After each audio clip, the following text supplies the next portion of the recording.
Chapter 11. The Case for the Prosecution. The trial of John Cavendish for the murder of his stepmother took place 2 months later. Of the intervening weeks I will say little, but my admiration and sympathy went out unfeignedly to Mary Cavendish. She ranged herself passionately on her husband's side, scorning the mere idea of his guilt, and fought for him tooth and nail. I expressed my admiration to Poirot, and he nodded thoughtfully. Yes, she is of those women who show at their best in adversity. It brings out all that is sweetest and truest in them. Her pride and her jealousy have— Jealousy? I queried. Yes. Have you not realized that she is an unusually jealous woman? As I was saying, her pride and jealousy have been laid aside. She thinks of nothing but her husband, and the terrible fate that is hanging over him. He spoke very feelingly, and I looked at him earnestly, remembering that last afternoon, when he had been deliberating whether or not to speak. With his tenderness for a woman's happiness, I felt glad that the decision had been taken out of his hands.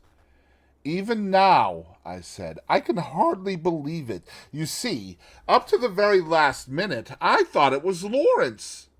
Poirot grinned. I know you did. But John! My old friend John! Every murderer is probably somebody's old friend, observed Poirot philosophically. You cannot mix up sentiment and reason. I must say I think you might have given me a hint. Perhaps, mon ami, I did not do so just because he was your old friend. I was rather disconcerted by this, remembering how I had busily passed on to John what I believed to be Poirot's views concerning Bauerstein. He, by the way, had been acquitted of the charge brought against him. Nevertheless, although he had been too clever for them this time, and the charge of espionage could not be brought home to him, his wings were pretty well clipped for the future. I asked Poirot whether he thought John would be condemned. To my intense surprise, he replied that, on the contrary, he was extremely likely to be acquitted. But, Poirot, I protested, oh, my friend, have I not said to you all along that I have no proofs? It is one thing to know that a man is guilty. It is quite another matter to prove him so, and in this case there is terribly little evidence. That is the whole trouble. I, Hercule Poirot, know, but I lack the last link in my chain, and unless I can find that missing link— He shook his head gravely. When did you first suspect John Cavendish? I asked, after a minute or two. Did you not suspect him at all? No, indeed. Not after that fragment of conversation you overheard between Mrs. Cavendish and her mother-in-law, and her subsequent lack of frankness at the inquest? No. Did you not put two and two together and reflect that if it was not Alfred Inglethorpe who was quarreling with his wife, and you remember, he strenuously denied it at the inquest, it must be either Lawrence or John. Now, if it was Lawrence, Mary Cavendish's conduct was just as inexplicable. But if, on the other hand, it was John, the whole thing was explained quite naturally. So, I cried, a light breaking in upon me, it was John who quarreled with his mother that afternoon? Exactly. And you have known this all along? Certainly. Mrs. Cavendish's behavior could only be explained that way. And yet you say he may be acquitted? Poirot shrugged his shoulders. Certainly, I do. At the police court proceedings, we shall hear the case for the prosecution, but in all probability his solicitors will advise him to reserve his defense. That will be sprung upon us at the trial. And, by the way, I have a word of caution to give you, my friend. I must not appear in the case. What? No. Officially, I have nothing to do with it. Until I have found that last link in my chain, I must remain behind the scenes. Mrs. Cavendish must think I am working for her husband, not against him. I say, that's playing it a bit low down, I protested. Not at all. We have to deal with a most clever and unscrupulous man, and we must use any means in our power. Otherwise he will slip through our fingers. That is why I have been careful to remain in the background. All the discoveries have been made by Jap, and Jap will take all the credit. If I am called upon to give evidence at all, he smiled broadly, it will probably be as a witness for the defense. I could hardly believe my ears. It is quite en règle, continued Poirot. Strangely enough, I can give evidence that will demolish one contention of the prosecution. Which one? The one that relates to the destruction of the will. John Cavendish did not destroy that will. Poirot was a true prophet. I will not go into the details of the police court proceedings, as it involves many tiresome repetitions. I will merely state baldly that John Cavendish reserved his defense and was duly committed for trial. September found us all in London. Mary took a house in Kensington, Poirot being included in the family party. I myself had been given a job at the War Office, so was able to see them continually. As the weeks went by, the state of Poirot's nerves grew worse and worse. That last link he talked about was still lacking.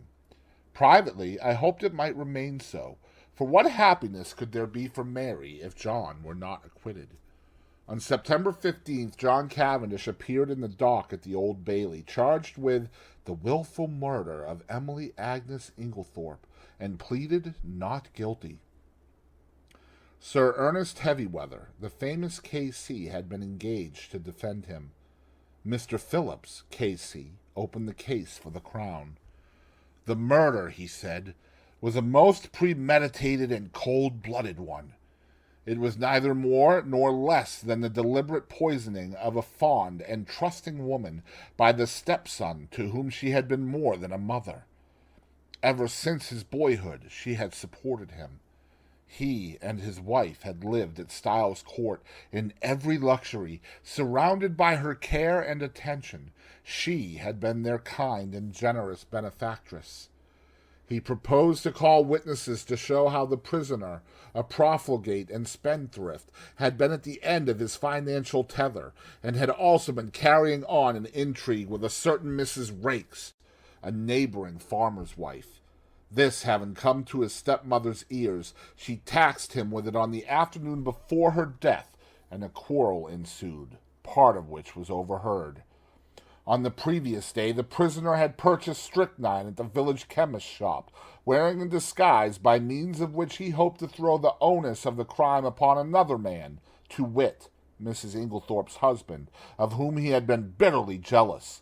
Luckily for Mr. Inglethorpe, he had been able to produce an unimpeachable alibi. On the afternoon of July 17th, continued counsel, immediately after the quarrel with her son, Mrs. Inglethorpe made a new will. This will was found destroyed in the grate of her bedroom the following morning, but evidence had come to light which showed that it had been drawn up in favor of her husband.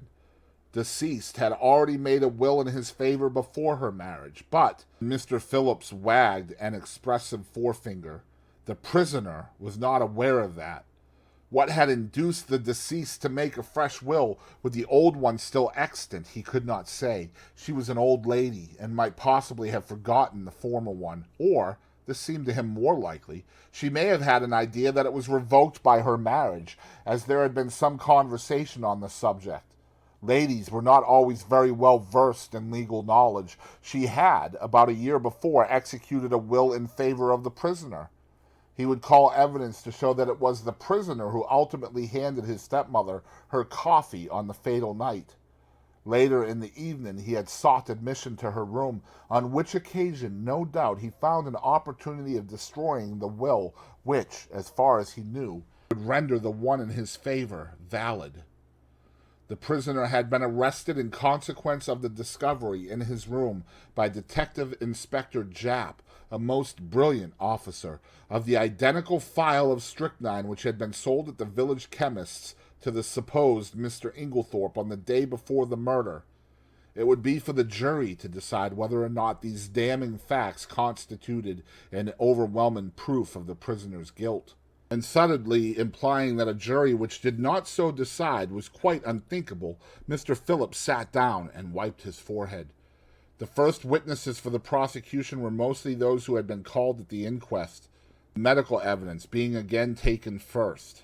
Sir Ernest Heavyweather, who was famous all over England for the unscrupulous manner in which he bullied witnesses, only asked 2 questions. I take it, Dr. Bowerstein, that strychnine, as a drug, acts quickly? Yes.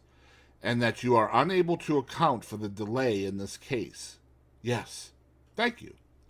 Mr. Mace identified the file handed him by counsel as that sold by him to Mr. Inglethorpe. Pressed, he admitted that he only knew Mr. Inglethorpe by sight. He had never spoken to him. The witness was not cross-examined. Alfred Inglethorpe was called and denied having purchased the poison. He also denied having quarreled with his wife. Various witnesses testified to the accuracy of these statements. The gardener's evidence as to the witnessing of the will was taken, and then Dorcas was called. Dorcas, faithful to her young gentleman, denied strenuously that it could have been John's voice she heard, and resolutely declared, in the teeth of everything, that it was Mr. Inglethorpe who had been in the boudoir with her mistress. A rather wistful smile passed across the face of the prisoner in the dock. He knew only too well how useless her gallant defiance was, since it was not the object of the defense to deny this point.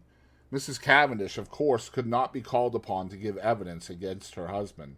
After various questions on other matters, Mr. Phillips asked, "In the month of June last, do you remember a parcel arriving from Mr. Lawrence Cavendish from Parkson's?"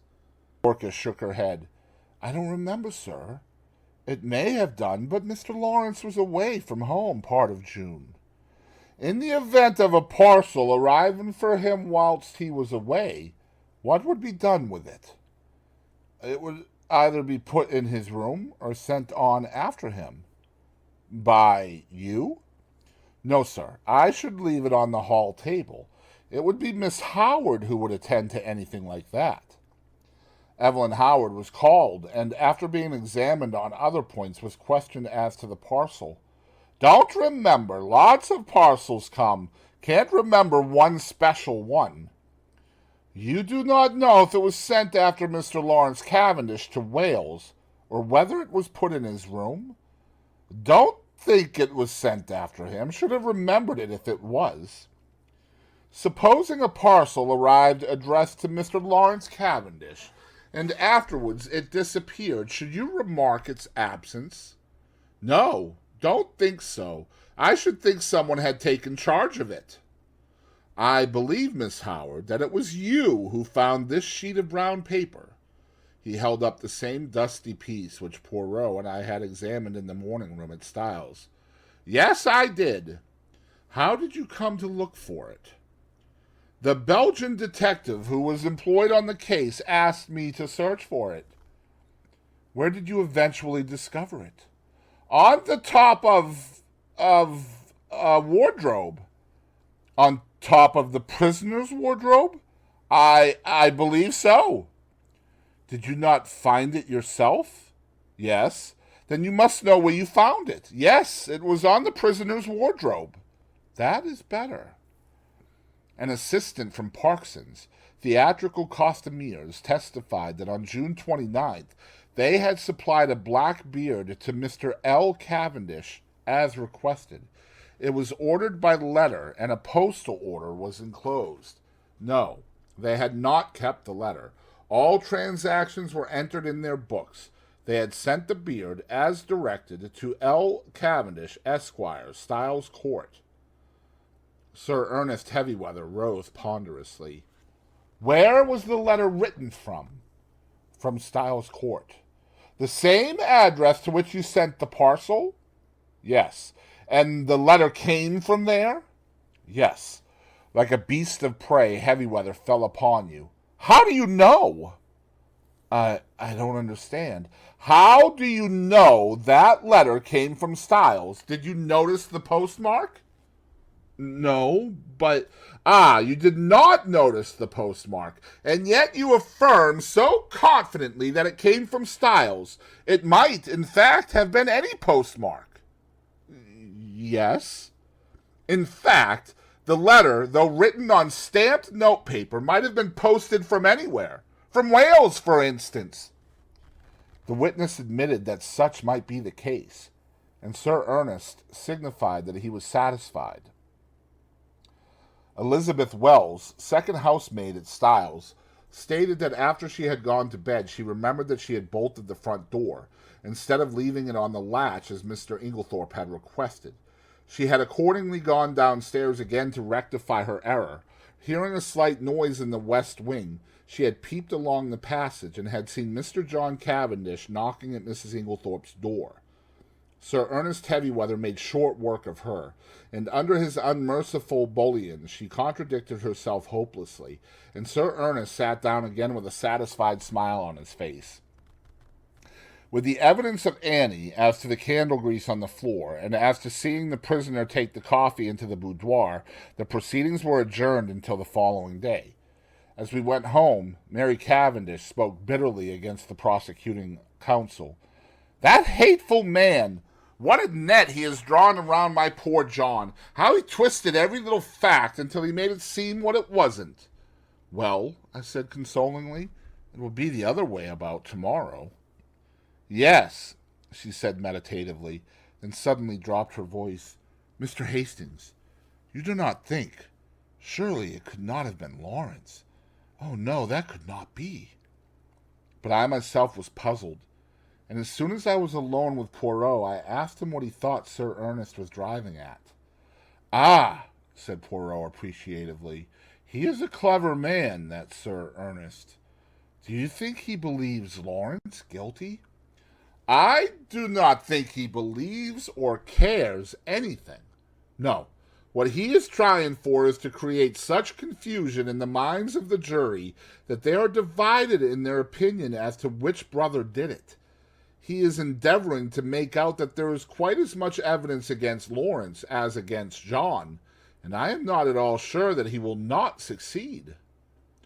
Detective Inspector Japp was the first witness called when the trial was reopened, and gave his evidence succinctly and briefly.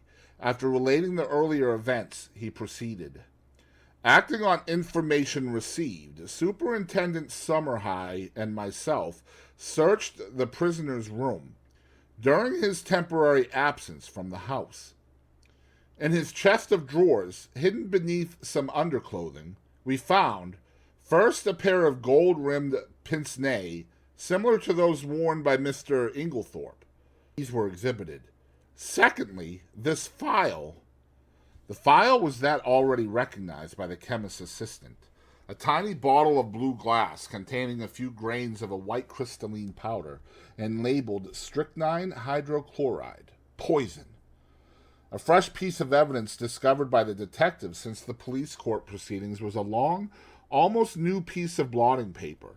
It had been found in Mrs. Inglethorpe's checkbook, and on being reversed at a mirror showed clearly the words, "Everything of which I die possessed I leave to my beloved husband Alfred Ing." This placed beyond question the fact that the destroyed will had been in favor of the deceased lady's husband. Japp then produced the charred fragment of paper recovered from the grate, and this, with the discovery of the beard in the attic, completed his evidence. But Sir Ernest's cross-examination was yet to come. "What day was it when you searched the prisoner's room?" "Tuesday, the 24th of July. "Exactly a week after the tragedy?" "Yes." "You found these two objects, you say, in the chest of drawers. Was the drawer unlocked?" "Yes." "Does it not strike you as unlikely that a man who had committed a crime should keep the evidence of it in an unlocked drawer for anyone to find?" "He might have stowed them there in a hurry. But you have just said it was a whole week since the crime. He would have had ample time to remove them and destroy them." "Perhaps." "There is no perhaps about it. Would he or would he not have had plenty of time to remove and destroy them?" "Yes." Was the pile of underclothes under which the things were hidden heavy or light? Heavy-ish. In other words, it was winter underclothing. Obviously, the prisoner would not be likely to go into that drawer. Perhaps not. Kindly answer my question. Would the prisoner, in the hottest week of a hot summer, be likely to go to a drawer containing winter underclothing? Yes or no? No. In that case, is it not possible that the articles in question might have been put there by a third person, and that the prisoner was quite unaware of their presence? I should not think it likely. But it is possible. Yes, that is all. More evidence followed. Evidence as to the financial difficulties in which the prisoner had found himself at the end of July. Evidence as to his intrigue with Mrs. Raikes. Poor Mary. That must have been bitter hearing for a woman of her pride. Evelyn Howard had been right in her facts, though her animosity against Alfred Inglethorpe had caused her to jump to the conclusion that he was the person concerned. Lawrence Cavendish was then put into the box. In a low voice, in answer to Mr. Phillips' questions, he denied having ordered anything from Parkson's in June. In fact, on June 29th, he had been staying away in Wales. Instantly, Sir Ernest's chin was shooting pugnaciously forward. You deny having ordered a black beard from Parkson's on June 29th. I do. Ah, in the event of anything happening to your brother, who will inherit Styles Court?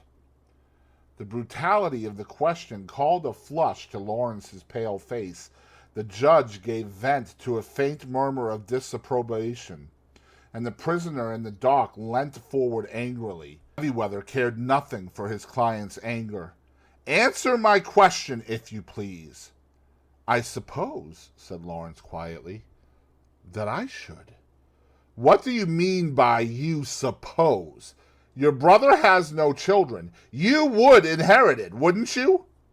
Yes. Ah, that's better, said Heavyweather with ferocious geniality. And you'd inherit a good slice of money, too, wouldn't you? Really, Sir Ernest, protested the judge, these questions are not relevant. Sir Ernest bowed and, having shot his arrow, proceeded. On Tuesday, the 17th July, you went, I believe, with another guest to visit the dispensary at the Red Cross Hospital in Tadminster. Yes. Did you, while you happened to be alone for a few seconds, unlock the poison cupboard and examine some of the bottles? I may have done so. I put it to you that you did do so. Yes? Sir Ernest fairly shot the next question at him. Did you examine one bottle in particular? No, I do not think so. Be careful, Mr. Cavendish. I am referring to a little bottle of hydrochloride of strychnine. Lawrence was turning a sickly greenish color. No, I am sure I didn't. Then how do you account for the fact that you left the unmistakable impress of your fingerprints on it? The bullying manner was highly efficacious with a nervous disposition. I suppose I must have taken up the bottle. I suppose so, too. Did you abstract any of the contents of the bottle? Certainly not. Then why did you take it up? I once studied to be a doctor. Such things naturally interest me. Ah, so poisons naturally interest you, do they? Still, you waited to be alone before gratifying that interest of yours. That was pure chance. If the others had been there, I should have done just the same. Still, as it happens, the others were not there. No, but in fact, during the whole afternoon, you were only alone for a couple of minutes, and it happened, I say, it happened to be during those 2 minutes that you displayed your natural interest in hydrochloride of strychnine? Lawrence stammered pitiably, I... With a satisfied and expressive countenance, Sir Ernest observed, I have nothing more to ask you, Mr. Cavendish. This bit of cross-examination had caused great excitement in court. The heads of the many fashionably attired women present were busily laid together, and their whispers became so loud that the judge angrily threatened to have the court cleared if there was not immediate silence. There was little more evidence. The handwriting experts were called upon for their opinion of the signature of Alfred Inglethorpe in the chemist's poison register. They all declared unanimously that it was certainly not his handwriting, and gave it as their view that it might be that of the prisoner disguised. Cross-examined, they admitted that it might be the prisoner's handwriting cleverly counterfeited.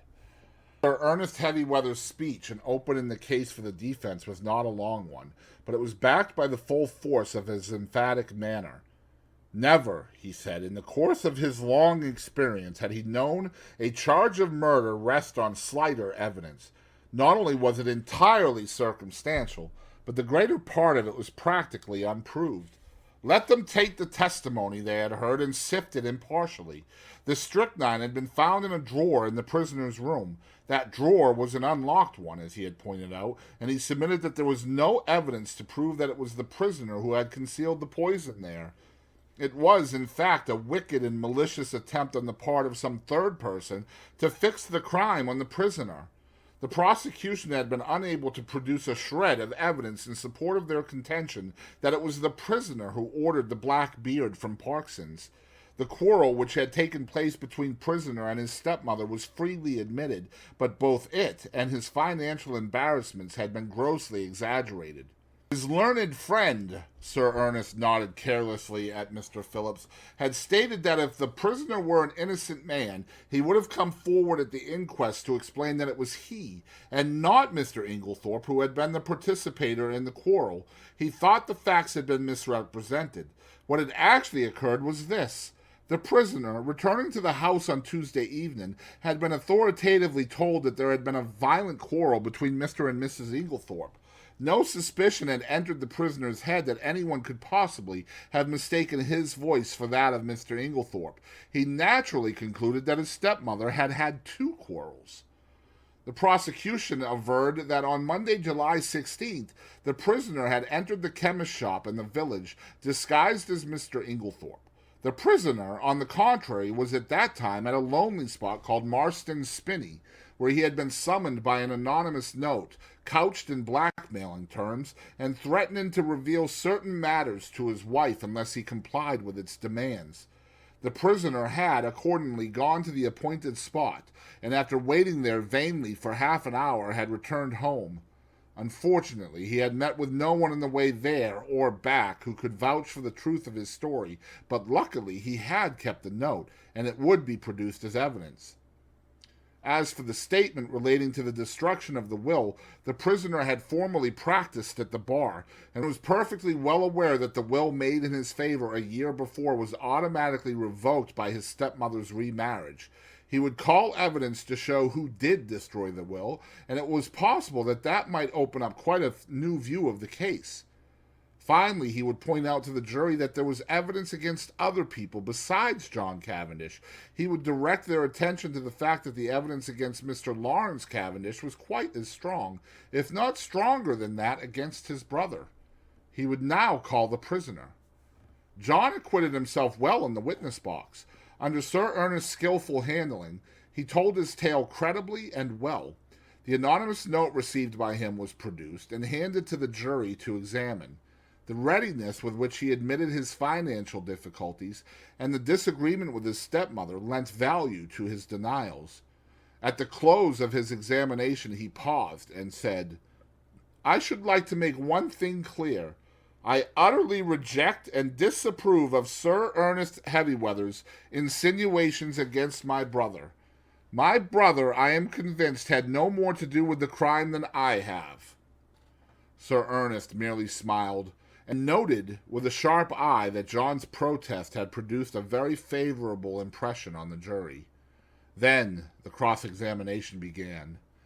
"I understand you to say that it never entered your head that the witnesses at the inquest could possibly have mistaken your voice for that of Mr. Inglethorpe. Is not that very surprising?" "No, I don't think so. I was told there had been a quarrel between my mother and Mr. Inglethorpe, and it never occurred to me that such was not really the case." Not when the servant Dorcas repeated certain fragments of the conversation, fragments which you must have recognized? I did not recognize them. Your memory must be unusually short. No, but we were both angry, and I think said more than we meant. I paid very little attention to my mother's actual words. Mr. Phillips' incredulous sniff was a triumph of forensic skill. He passed on to the subject of the note. You have produced this note very opportunely. Tell me, is there nothing familiar about the handwriting of it? Not that I know of. Do you not think that it bears a marked resemblance to your own handwriting, carelessly disguised? No, I don't think so. I put it to you that it is your own handwriting. No! I put it to you that, anxious to prove an alibi, you conceived the idea of a fictitious and rather incredible appointment and wrote this note yourself in order to bear out your statement. No! It is not a fact that at the time you claim to have been waiting about at a solitary and unfrequented spot, you were really in the chemist shop in Styles St. Mary where you purchased strychnine in the name of Alfred Inglethorpe? No, that is a lie. I put it to you that wearing a suit of Mr. Inglethorpe's clothes, with a black beard trimmed to resemble his, you were there and signed the register in his name. That is absolutely untrue. Then I will leave the remarkable similarity of handwriting between the note, the register, and your own to the consideration of the jury, said Mr. Phillips, and sat down with the air of a man who has done his duty, but who is nevertheless horrified by such deliberate perjury. After this, as it was growing late, the case was adjourned till Monday. Poirot, I noticed, was looking profoundly discouraged. He had that little frown between the eyes that I knew so well. What is it, Poirot? I inquired. Ah, mon ami, things are going badly. In spite of myself, my heart gave a leap of relief. Evidently, there was a likelihood of John Cavendish being acquitted. When we reached the house, my little friend waved aside Mary's offer of tea. No, I thank you, madame. I will mount to my room. I followed him. Still frowning, he went across to the desk and took out a small pack of patience cards. Then he drew up a chair to the table, and to my utter amazement began solemnly to build card houses. My jaw dropped involuntarily, and he said at once, No, mon ami, I am not in my second childhood. I steady my nerves, that is all. This employment requires precision of the fingers. With precision of the fingers goes precision of the brain, and never have I needed that more than now. What is the trouble? I asked. With a great thump on the table, Poirot demolished his carefully built-up edifice. It is this, mon ami, that I can build card houses 7 stories high, but I cannot find that last link of which I spoke to you. I could not quite tell what to say, so I held my peace, and he began slowly building up the cards again, speaking in jerks as he did so. It is done so, by placing one card on another with mathematical precision.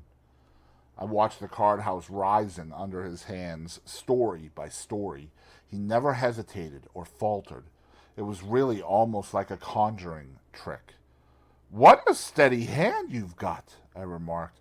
I believe I've only seen your hand shake once. On an occasion when I was enraged, without doubt, observed Poirot with great placidity. Yes, indeed. You were in a towering rage. Do you remember? It was when you discovered that the lock of the despatch case in Mrs. Inglethorpe's bedroom had been forced.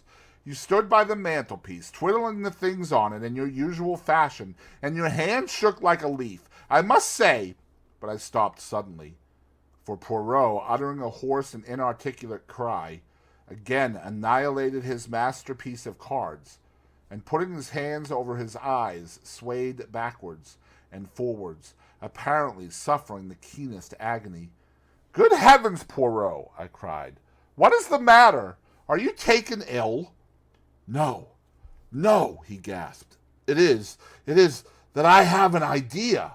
Oh, I exclaimed, much relieved.